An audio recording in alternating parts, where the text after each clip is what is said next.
அன்பின் இஸ்லாமிய சகோதரர்களே, அல்லாஹ்வின் நல்லடியார்களே, நாங்கள் எல்லாம் அருள்களால் நிரப்பப்பட்ட ஒரு சமூகம். எங்களுடைய அருள்களை பற்றி குர்ஆன் சொல்லும் போது சொல்லுகிறது, வஇன் தஉது நிஅமத்தல்லாஹி லா துஹ்ஸூஹா. நீங்கள் எல்லாம் அல்லாஹ் உங்களுக்கு செய்திருக்கின்ற அருள்களை எண்ணி பார்த்தால் உங்களால் எண்ண முடியாது என்று அல்லாஹ் சொல்லவில்லை. அல்லாஹ் சொல்லுகிறான், லா துஹ்ஸூஹா, உங்களால் அதனை மட்டிட்டுக் கொள்ள முடியாது. அன்பின் இஸ்லாமிய சகோதரர்களே, அல்லாஹ்வின் நல்லடியார்களே, ஒவ்வொரு அருளும் அல்லாஹ்வுடைய பார்வையில் பெருமதியானவை. எங்களுக்கு முன்னரும் இந்த உலகத்தில் நிறைய சமூகங்கள் வாழ்ந்திருக்கிறார்கள். அந்த மனிதர்களுக்கும் அருள்கள் வழங்கப்பட்டிருக்கிறது. அந்த அருள்களை அந்த மனிதர்கள் எப்படி பயன்படுத்தினார்கள் என்பதை பற்றியும் குர்ஆன் மிக தெளிவாக அருள்களை பற்றி பேசியிருப்பதை பார்க்கிறோம். அல்லாஹு தஆலா இந்த உலகத்தில் இன்று இருக்கக்கூடிய யமனுடைய பகுதியிலே வாழ்ந்த சப என்ற ஒரு கராமத்தை பற்றி, ஒரு ஊரை பற்றி அல்லாஹ் ஒரு சூறாவை எடுத்து பேசுகிறார். லகத் கான லிஸபஇன் ஃபீ மஸ்கனிஹிம் ஆயா. இந்த உலகத்தில் முழு மனித சமூகத்துக்கும் அவர்கள் வாழ்ந்த அந்த பகுதி, அந்த பிரதேசம் படிப்பினையாக ஆக்கப்பட்டிருக்கிறது. அந்த மனிதர்கள் யாரு தெரியுமா? அந்த கிராமத்தில் வாழ்ந்த மனிதர்கள் யாரு தெரியுமா? அல்லாஹு தஆலா சொல்லுகிறான், ஜன்னதானி அன் யமீனின் வ ஷிமால். வலப்பக்கம் இடப்பக்கம் என்று பெரும் 2 விவசாய நிலங்களை கொடுத்திருந்தோம். 2 பெரும் விவசாய நிலங்கள் பயன்படுத்திக் கொள்வார்கள். அருள்களை எப்படியெல்லாம் அனுபவிக்க முடியுமோ, செல்வங்களை எப்படி அனுபவிக்க முடியுமோ அப்படியெல்லாம் அனுபவித்துக் கொள்வார்கள். ஆனால் அந்த செல்வத்தை தந்த ரப்பை மறந்து விடுவார்கள். அருள்களை தந்தவனை மறந்து விடுவார்கள். அன்பின் இஸ்லாமிய சகோதரர்களே, அல்லாஹ்வின் நல்லடியார்களே, அல்லாஹு தஆலா இந்த வசனத்தை இறக்குகிறான். அபூ உபைதா என்று சொல்லுகின்ற ஒரு அறிவிப்பாளர் எழுதுவார், இந்த சமூகத்துக்கு கொடுக்கப்பட்ட அருளினுடைய தாற்பயத்தை விளங்கிக் கொள்ளுங்கள். இந்த சமூகம், ஒரு பெண்மணி தன்னுடைய தலையிலே ஒரு கூடையை சுமந்து கொண்டு செல்வாள். அவள் பறிக்க தேவையில்லை, அவளுடைய கூடைகள் நிரம்பி போயிருக்கும் பழங்களால். அதே அறிவிப்பாளர் சொல்லுவார், அந்த சமூகத்துக்கு மாத்திரம் அல்லாஹ் 13 நபிமார்களை அனுப்பினார். 13 நபிமார்களையும் இந்த உலகத்திலே புறக்கணித்தார். வாழ்க்கையில் ஒரு சுஜூதை கூட அல்லாஹ்வுக்காக செய்ய மாட்டார்கள். ஒரு சுஜூத் கூட அல்லாஹ்வுக்காக செய்ய மாட்டார்கள். அன்பின் இஸ்லாமிய சகோதரர்களே, அல்லாஹ்வின் நல்லடியார்களே, அல்லாஹ் அதே அருள்களை பற்றி சொல்லும் போது சொல்லுகிறான், அதே அருள்கள் இருந்தது, அதே அருள் சோதனையாக மாற்றப்பட்டது. அருள்கள் அப்படித்தான்.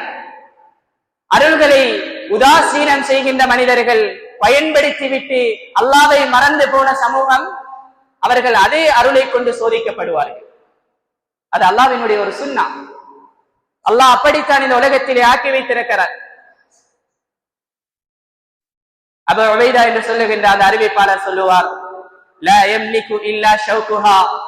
அந்த பழங்கள் இருந்தது, அதே விவசாய நிலங்கள் இருந்தது, அதே பூமி இருந்தது, அதே மனிதர்கள் இருந்தார்கள். ஆனால் அந்த பழங்களை சாப்பிட முடியாது. அந்த பழங்களை கொண்டு பொருளாதாரத்தை ஈட்டிக் கொள்ள முடியாது, வளப்படுத்திக் கொள்ள முடியாது. பழங்களுக்குள்ளால் முட்கள் நிறைந்து போயிருக்கும். வெளியில் பார்த்தால் நல்ல பழங்களை போல, நல்ல விவசாயத்தை போல காட்சியளிக்கும். அன்பின் இஸ்லாமிய சகோதரர்களே, அல்லாஹ்வின் நல்லடியார்களே, இந்த உலகத்தில் வாழ்ந்த நிறைய சமூகங்கள், அழிக்கப்பட்ட வரலாறுகளை குர்ஆன் எங்களுக்கு படிப்பினையாக பேசியிருக்கிறது. ஃபகுல்லன் அகதுனா பிதன்பிஹி. ஒவ்வொரு சமூகத்தையும் அவர்கள் செய்த சில பாவங்களால், சில பிரத்யேகமான சில பாவங்களால் அந்த சமூகத்தை நாங்கள் பிடித்திருக்கிறோம், தண்டித்திருக்கிறோம். சொல்லிவிட்டு அல்லாஹ் சொல்லுகிறான், وَمِنْهُمْ مَنْ أَخَذَتْهُ الصَّيْحَةُ, சிலர்கள் وَمِنْهُمْ مَنْ أَرْسَلْنَا عَلَيْهِ حَاصِبًا, ஒரு சில சமூகங்களுக்கு புயலை அனுப்பி இருக்கிறோம், இன்னும் சில சமூகங்கள் இடி முழக்கம் போன்ற பெரும் சப்தங்களை கொண்டு அழிக்கப்பட்டிருக்கிறார்கள். وَمِنْهُمْ مَنْ خَسَفْنَا بِهِ الْأَرْضَ, இன்னும் சில சமூகங்களை இந்த பூமி அப்படியே விழுங்கி இருக்கிறது. وَمِنْهُمْ مَنْ أَغْرَقْنَا, இன்னும் சில சமூகங்களை நீரை கொண்டும் சோதித்திருக்கிறோம், அழித்திருக்கிறோம் என்பதாக அல்லாஹு தஆலா சூரா அன்கபூத்திலே ஒரு வசனத்திலே சொல்லுகிறார். அன்பின் இஸ்லாமிய சகோதரர்களே, அல்லாஹ்வின் நல்லடியார்களே, இமாம் இப்னு கஸீர் ரஹிமஹுல்லாஹ் இந்த குர்ஆனுடைய வசனத்துக்கு விளக்கம் சொல்லுகின்ற போது சொல்லுவார்கள், இந்த மனிதர்கள் எல்லாம் செய்த பாவத்தினுடைய ஒட்டு மொத்தம் என்ன தெரியுமா? குஃப்ரானுன் நிஅமா, அருள்களை பயன்படுத்திக் கொள்வார்கள், அருள்களை தந்தவனை மறந்து விடுவார்கள்.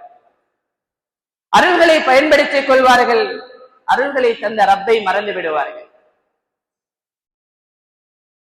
அன்பின் இஸ்லாமிய சகோதரர்களே, அல்லாஹ்வின் நல்லடியார்களே, குர்ஆன் இந்த உலகத்தில் 2 அருள்களை பெரிதாக பேசியிருக்கிறது. கிட்டத்தட்ட 2 அருள்களையும் அல்லாஹ் 24க்கு மேற்பட்ட இடங்களில் குர்ஆனில் அல்லாஹ் அது எவ்வளவு பாரதூரமான ஒரு அருள் என்பதையும், எவ்வளவு அந்த அருள் இந்த சமூகத்தில் அது எப்படி இருக்க வேண்டும் என்பதையும் அல்லாஹ் குர்ஆனிலே சொல்லுகிறார்.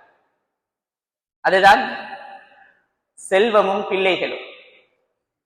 அல் மாலு வல் பனூன ஸீனத்துல் ஹயாத்தித் துன்யா, குர்ஆனுடைய ஒரு வசனம் சொல்லுகிறது, இந்த உலகத்தில் ஒவ்வொரு மனிதனுக்கும் கொடுக்கப்பட்டிருக்கின்ற செல்வம், வல் பனூன் அவனுடைய பிள்ளைகள், இந்த 2ம் அல்லாஹ்வினால் கொடுக்கப்பட்ட அருள் என்று குர்ஆன் சொல்லுகிறது. وَمِنْ رَحْمَتِهِ جَعَلَ لَكُمُ اللَّيْلَ وَالنَّهَارَ لِتَسْكُنُوا فِيهِ وَلِتَبْتَغُوا مِنْ فَضْلِهِ وَلَعَلَّكُمْ تَشْكُرُونَ. அல்லாஹ் செல்வத்தை அருளாக பேசுகிறார்.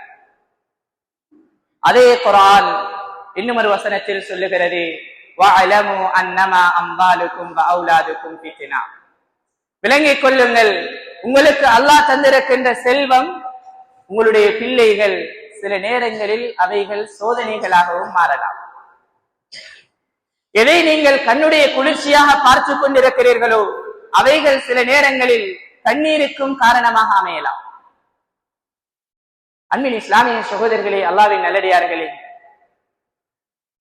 ஸல்லல்லாஹு அலைஹி வஸல்லம் ஒரு ஹதீஸிலே சொன்னார்கள், லா தஸாலு கதம அப்தின் யௌமல் கியாமா ஹத்தா இஸ்அல அன் நர்பா. 4 கேள்விகள் இருக்கிறது கியாமத்துடைய நாளில். அந்த 4 கேள்விகளுக்கும் பதிலளிக்காத வரை அல்லாஹ் ஒரு அடியானுடைய கால் பாதத்தை நகரக்கூட விட மாட்டான் என்று சொன்னார்கள் ஸல்லல்லாஹு அலைஹி வஸல்லம். அதில் ஒரு கேள்வி என்ன தெரியுமா? வ அன் மாலிஹி, அவனுடைய பொருளாதாரம் தொடர்பானது. சொன்னார்கள், இதில் 2 கேள்விகள் இருக்கிறது. மின் ஐன இக்தஸபஹு, அந்த பொருளாதாரத்தை நீ எப்படி சம்பாதித்துக் கொண்டாய், அது எப்படி உன்னிடம் வந்து சேர்ந்திருக்கிறது. வஃபீமா அன்ஃபகஹு, இன்னும் வந்து சொன்னார்கள், அதை நீ எப்படி செலவழித்திருக்கிறாய். அன்பின் இஸ்லாமிய சகோதரர்களே, அல்லாஹ்வின் நல்லடியார்களே, ஏன் தெரியுமா? இஸ்லாத்தை சொல்லுவார்கள், இஸ்லாம் ஒரு பறவையினுடைய 2 இறக்கைகளை போன்ற ஒரு தெளிவான மார்க்கம் இஸ்லாம். எப்படி ஒரு பறவை பறப்பதற்கு 2 இறக்கைகள் அவசியமோ அதே போலதான் ஒவ்வொரு தனி மனிதனுடைய வாழ்க்கையிலும் இஸ்லாம் 2 பகுதிகளை வைத்திருக்கிறது. ஒரு பகுதி இருக்கிறது ஹுகூகுல்லாஹ், ஒவ்வொரு மனிதனும் அல்லாஹ்வுக்கு செய்ய வேண்டிய சில கடமைகள், உரிமைகள் என்ற ஒரு அழகான பகுதி. இன்னும் ஒரு பகுதி இருக்கிறது ஹுகூகுல் இபாத், ஒவ்வொரு மனிதனும் பிற மனிதனுக்கு செய்ய வேண்டிய கடமைகள், உரிமைகள் என்ற ஒரு அழகான பகுதி. சமூகத்தில் சில மனிதர்கள் இருக்கிறார்கள், ஹுகூகுல்லாஹ் அல்லாஹ்வுடைய விடயம் என்று வருகின்ற போது நிச்சயம் பேணிதலாக நடந்து கொள்வார்கள். சிலர்கள் இருக்கிறார்கள், முன்சஃபுகள் மிஸ் ஆகுவது கிடையாது, தொழுகைகள் அவ்வளவு பேணிதலான மனிதர்கள். ஹுகூகுல் இபாத், ஒரு மனிதன் இன்னும் ஒரு மனிதனுக்கு செய்ய வேண்டிய கடமைகள் என்ற பகுதியை அந்த மனிதரிடம் பார்த்தால் வாழ்க்கையில் நிறைய மனிதர்கள் ஃபெயிலியர் ஆனவர்கள். அன்பின் இஸ்லாமிய சகோதரர்களே, அல்லாஹ்வின் நல்லடியார்களே, இரண்டு பகுதிகளும் சரியாகாதவரை ஒரு முஃமின் என்ற அந்தஸ்தை கூட அடைய முடியாது. அன்பின் இஸ்லாமிய சகோதரர்களே, அல்லாஹ்வின் நல்லடியார்களே, ஸல்லல்லாஹு அலைஹி வஸல்லம் தனக்கு கிடைத்த முக்கியமான சந்தர்ப்பங்களில் எல்லாம் பிற மனிதனுடைய உரிமைகளை பற்றி தான் பேசினார்கள். ஒரு மனிதன் இன்னும் ஒரு மனிதனுக்கு செய்ய வேண்டிய கடமைகளை பற்றி தான் பேசினார்கள். குர்ஆனை பாருங்கள். குர்ஆன் 6666 வசனங்களை கொண்ட மிகப்பெரிய ஒரு வேதம். அந்த வேதத்தில் மிகப்பெரிய வசனம் அமைய பெற்றிருக்கிறது தொழுகையை பற்றி அல்ல, ஜகாத்தை பற்றி அல்ல. எதை பற்றி தெரியுமா? கடனை பற்றியதாக இருக்கிறது. ஏன் தெரியுமா? அது பிற மனிதனோடு சம்பந்தப்படுகின்ற ஒரு விவகாரம். அல்லாஹ் மன்னிப்பளிப்பதற்கு முன்னால் அந்த மனிதன் மன்னிக்க வேண்டும். ஸல்லல்லாஹு அலைஹி வஸல்லம் ஜனாசாக்களை கொண்டு வந்து முன்னால் வைக்கின்ற போது என்ன தெரியுமா கேட்பார்கள்? இவர் யாருக்காவது கொடுக்க வேண்டிய கடனுடைய ஒரு பகுதி இருக்கிறதா? அப்படி இருந்தால் உங்களுடைய தோழரை நீங்கள் தொழுவித்துக் கொள்ளலாம் என்று சொல்லிவிட்டு ஸல்லல்லாஹு அலைஹி வஸல்லம் பின்வாங்கிய தருணங்கள் இஸ்லாமிய வரலாற்றில் இருக்கிறது. அன்பின் இஸ்லாமிய சகோதரர்களே, அல்லாஹ்வின் நல்லடியார்களே, ஸல்லல்லாஹு அலைஹி வஸல்லம் ஹஜ்ஜத்துல் வதாவை சில முஅர்ரிഖூன்கள், சில வரலாற்றாசிரியர்கள் சொல்லுவார்கள், அது முழுக்க முழுக்க இன்னும் ஒரு மனிதனுக்கு செய்ய வேண்டிய உரிமைகளை பற்றியதாகத்தான் ஸல்லல்லாஹு அலைஹி வஸல்லம் அடையாளப்படுத்தினார்கள். மதீனா சாசனத்தை பாருங்கள். மதீனா சாசனம் முழுக்க முழுக்க ஒரு மனிதனுடைய உரிமைகளை பற்றி பேசியது. அல்லாஹ்வுடைய கடமைகள் என்று வருகின்ற போது பிழைகள் விட்டாலும் அல்லாஹ் மன்னித்துக் கொள்வான். ஆனால் இன்னும் ஒரு மனிதனுடைய விவகாரத்தில் விளையாடுகிறேனா, அல்லாஹ் அதை அடியான் மன்னிக்காதவரை அல்லாஹ் மன்னிக்க மாட்டான் என்று படித்திருக்கிறோம், கேள்விப்பட்டிருக்கிறோம். ஆனால் வாழ்க்கையில் இவைகள் தொடர்ந்து கொண்டுதான் இருக்கிறது. அன்பின் இஸ்லாமிய சகோதரர்களே, அல்லாஹ்வின் நல்லடியார்களே, செல்வம் அது ஒரு அழகான அருள். அந்த அருள் ஹலாலான வழிகளில் திரட்டப்பட வேண்டும். ஸல்லல்லாஹு அலைஹி வஸல்லம் சொல்லுவார்கள், யஅதி அலன் நாஸி ஸமான், என்னுடைய உம்மத்தில் சில மனிதர்கள் வருவார்கள், ஒரு காலம் வரும், லா யுபாலி அல் மர் மா அகத மின் அல் ஹலால் அம் மின் அல் ஹராம். மனிதர்கள் பொறுப்பெடுக்க மாட்டார்கள், நான் ஹலாலை எடுத்துக் கொள்கிறேனா ஹராத்தை எடுத்துக் கொள்கிறேனா. மனிதர்கள் பெரிதாக கணக்கெடுத்துக் கொள்ளவே மாட்டார்கள். தன்னுடைய உடம்பிலே ஓடுகின்ற இரத்தம் அது ஹலாலாக இருக்கிறதா என்பதில் ஒவ்வொரு மனிதனும் வாழ்க்கையிலே கவனமாக இருக்க வேண்டும். இமாம் பைஹகி ரஹிமஹுல்லாஹ் தன்னுடைய கிரந்தத்திலே ஒரு ஹதீஸை கொண்டு வருவார்கள், லா யதுகுலுல் ஜன்னத ஜஸதுன் உதிய பில் ஹராம். ஹராத்தை கொண்டு வளர்க்கப்படுகின்ற உடம்புகள் நாளை கியாமத்திலே சூனம் நுழைய மாட்டாது என்ற கருத்தை ஸல்லல்லாஹு அலைஹி வஸல்லம் சொல்லிவிட்டு இன்னும் ஒரு ஹதீஸிலே சொல்லுவார்கள், அவுலா பிஹி அன்னாரு அவுலா பிஹி. அப்படியான உடம்புகள், அப்படியான மேனிகள் நரகத்துக்கு மிக தகுதியானவை என்ற கருத்தை சொல்வார்கள். அல்லாஹு தஆலா இந்த உலகத்தில் நபிமார்களை அனுப்புகின்ற போது ஒவ்வொரு நபிக்கும் அல்லாஹ் வஹியை கொடுத்து அனுப்பினார். நபிமார்களுடைய மிக முக்கியமான பகுதி அது. அதே நேரம் அந்தந்த சமூகங்கள் எந்தெந்த துறைகளில் வளர்ச்சி கண்டிருந்ததோ, அந்தந்த சமூகங்களில் என்னென்ன பிரச்சனைகள் காணப்பட்டதோ, அந்த பிரச்சனைகளுக்குரிய தீர்வுகளோடும் தான் இந்த உலகத்தில் நபிமார்கள் வந்தார்கள்.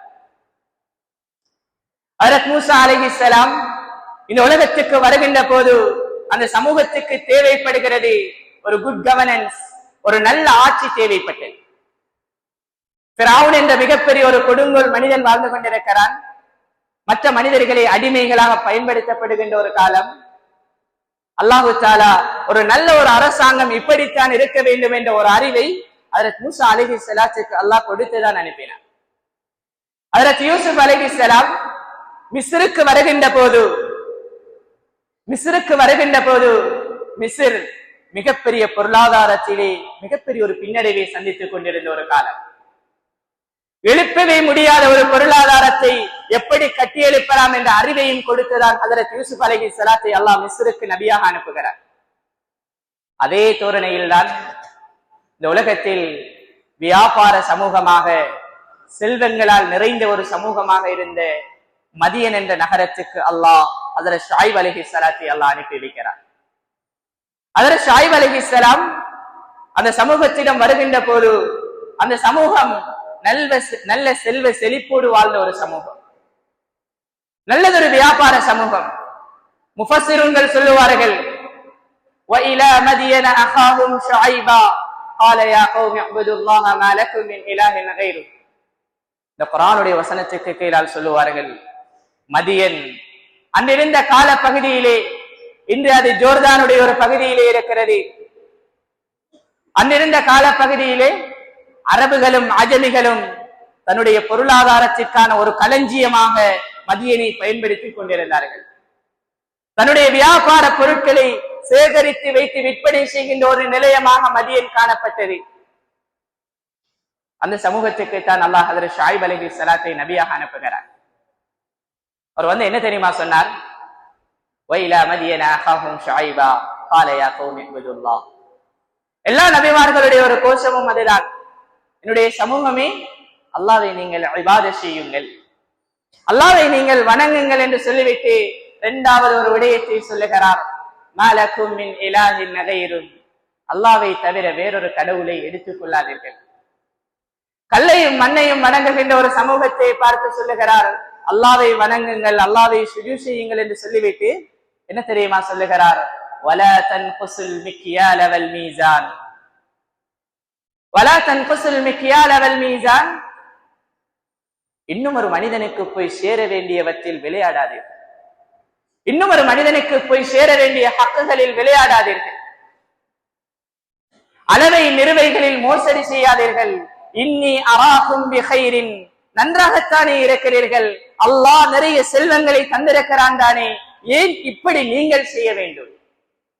ஒரு ஏழை மனிதன் செய்தால் கூட சில நேரங்களில் பொறுத்துக் கொள்ளலாம், நீங்கள் ஏன் இப்படி செய்ய வேண்டும்? அப்படித்தான் அந்த சமூகத்தை பார்த்து அவர் கேட்கிறார். அன்பின் இஸ்லாமிய சகோதரர்களே, அல்லாஹ்வின் நல்லடியார்களே, குர்ஆன் ஒரு சூறாவை ஆரம்பம் செய்கிறது, வயலுல் லில் முத்தஃபிஃபீன், அளவை நிறுவையில் மோசடி செய்கின்ற ஒரு சமூகம். இன்னும் ஒரு மனிதனுக்கு போய் சேரக்கூடியவற்றை முழுக்க முழுக்க எடுத்துக் கொள்ள மாட்டார்கள், கொஞ்சம் கொஞ்சமாக அரித்து அரித்து அந்த சமூகத்தில் இருக்கின்ற ஒவ்வொரு மனிதனையும் காயப்படுத்துவார்கள். அல்லாஹ் சொல்லுகிறான், இந்த மனிதர்களுக்கு வயல் என்ற நரகம் இருக்கிறது. அப்துல்லாஹ் பின் அப்பாஸ் ரலியல்லாஹு அன்ஹு அவர்கள் சொல்லுவார்கள், வயல் என்பது என்ன தெரியுமா? வயல் என்பது என்ன தெரியுமா? வாதின் ஃபீ ஜஹன்னம், அது நரகத்தில் இருக்கின்ற ஒரு ஓடை. அது அந்த ஓடையில் தான் அல்லாஹ் நரகவாசிகளுடைய செயல்கள், ஜலங்கள், மலங்கள், கழிவுகளை அல்லாஹ் ஒன்று சேர்க்கிறார். யாருக்கு தெரியுமா கொடுக்கப்படும் கயாமத்தில்? அல்லதீன இதக்தாலு அலன் நாஸி யஸ்தௌஃபூன், பிற மனிதர்களிடமிருந்து தனக்கென்று வாங்குகின்ற போது நிரப்பமாக வாங்கிக் கொள்வார்கள், நிரப்பமாக வாங்கிக் கொள்வார்கள். இன்னும் ஒரு மனிதனுக்கு அளந்து நிறுத்து கொடுக்கின்ற போது வைதா காலூஹும் அவ் வஸனூஹும் யக்ஸிரூன், இன்னும் ஒரு மனிதனுக்கு கொடுக்கின்ற போது அந்த மனிதனை அப்படியே நஷ்டத்துக்குள்ளாக்கி விடுவார்கள். 1000 கிராம் சீனியை நிறுக்கின்ற போது ஒரு 20-30 கிராமை பிடித்துக் கொள்வார். அதுதான் அவருடைய லாபம் என்பதாக அவர் நினைக்கிறார். குர்ஆன் சொல்லுகிறது, இன்னமா யகுலூன ஃபீ புதூனிஹிம் நாரா, இந்த மனிதர்கள் வயிறுகளில் சுமந்திருப்பவைகள் எல்லாம் நரகத்தின் நெருப்பை தவிர வேற எதுவும் கிடையாது என்ற கருத்தை குர்ஆன் சொல்லுவதை பார்க்கிறோம். அன்பின் இஸ்லாமிய சகோதரர்களே, அல்லாஹ்வின் நல்லடியார்களே, நல்ல வியாபாரிகள், நல்ல மனிதர்கள் ஸல்லல்லாஹு அலைஹி வஸல்லம் நல்ல வியாபாரிகளையும் சமூகத்திலே அடையாளப்படுத்துவார்கள். அந்த மனிதர்களுடைய கண்ணியங்களையும் சொன்னார்கள். வியாபாரிகள் யாரு தெரியுமா? அத்தாஜிரு ஸதூகுல் அமீன், நம்பிக்கை, நாணயம், நேர்மை உள்ள வியாபாரி. தன்னுடைய பொருளாதாரத்தில் இன்னும் ஒரு மனிதனுக்கு அநியாயம் செய்து விடக்கூடாது என்று நினைக்கின்ற மனிதர் யாரு தெரியுமா?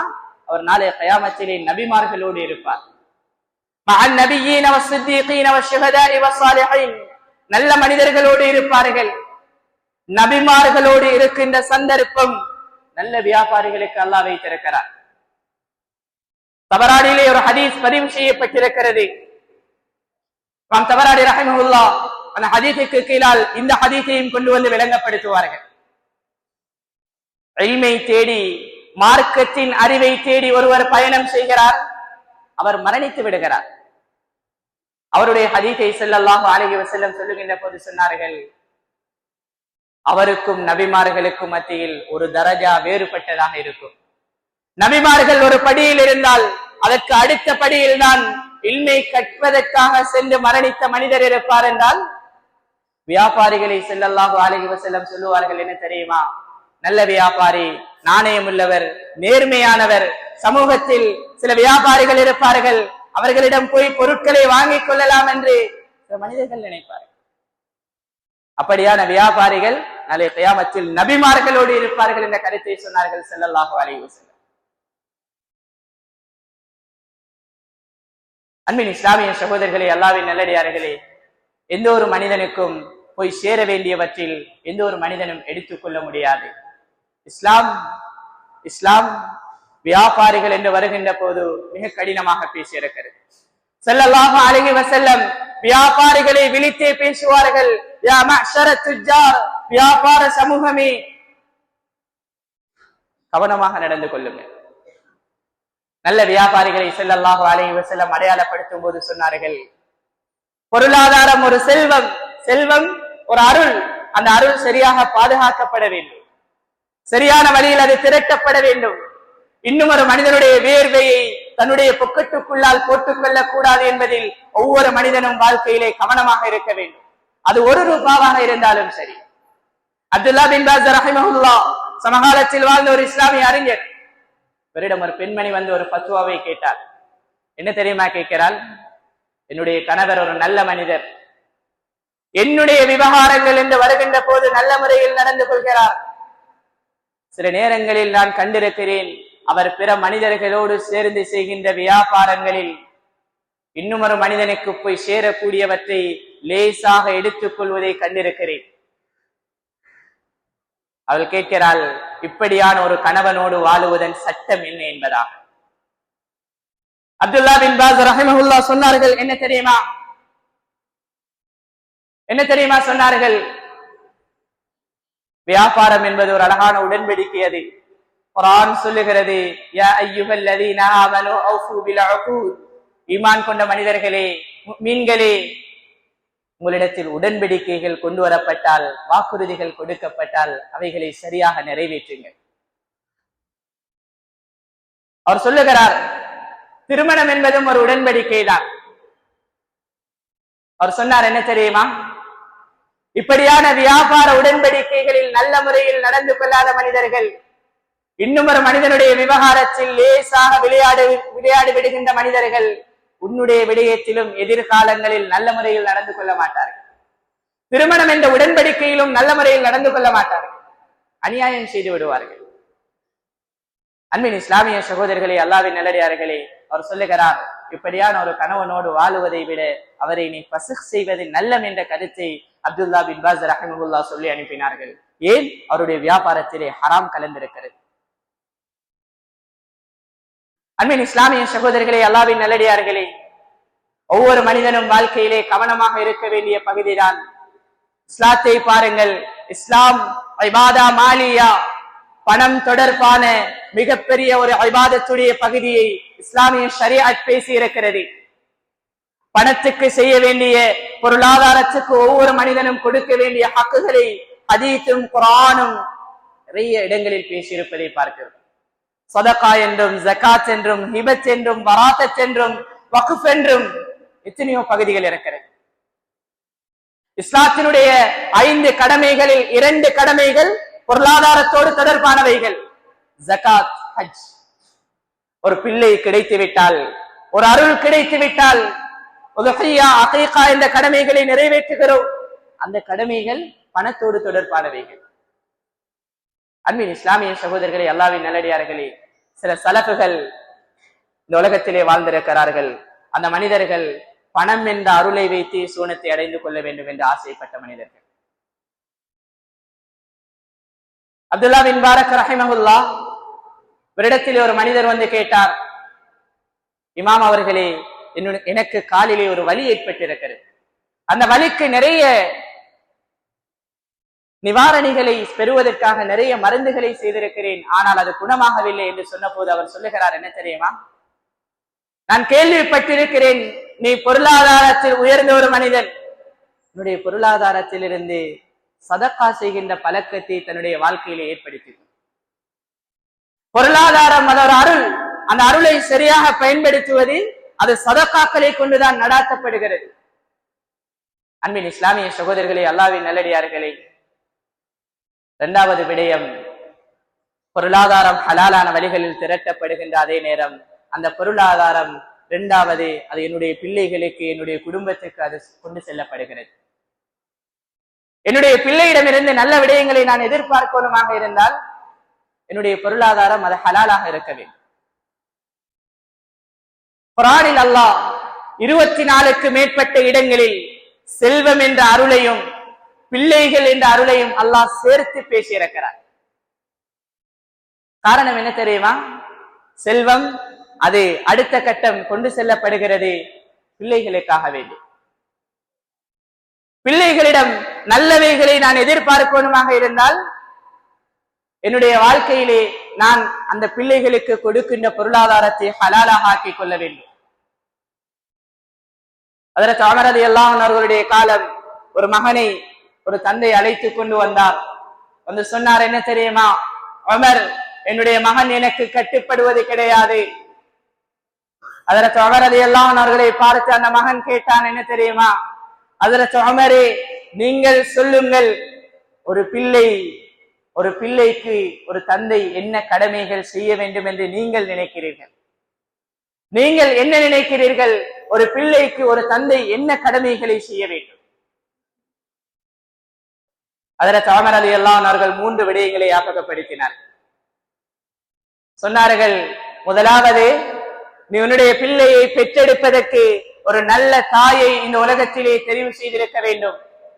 தர்பியத்துல் அவுலாத், பிள்ளை வளர்ப்பு என்ற பாடம் அது திருமணத்துக்கு பின் ஆரம்பிக்கின்ற ஒரு பாடம் அல்லாது. அது ஒரு மனிதன், ஒரு வாலிபர் தன்னுடைய திருமணத்திற்காக பெண் தேடும் போது இந்த பெண் என்னுடைய பிள்ளையை சுமப்பதற்கு தகுதியானவளா என்பதை பார்த்துக் கொள்ள வேண்டும். இரண்டாவது சொன்னார்கள், உன்னுடைய பிள்ளை பிறந்ததற்கு பின்னால் நல்லதொரு பெயரை சூட்ட வேண்டும். மூன்றாவதாக சொன்னார்கள், முதலாவது குர்ஆனை படித்துக் கொடுப்பது தந்தையாக இருக்க வேண்டும், தாயாக இருக்க வேண்டும். அந்த மகன் குறுக்கிட்டு சொன்னான், என்ன தெரியுமா,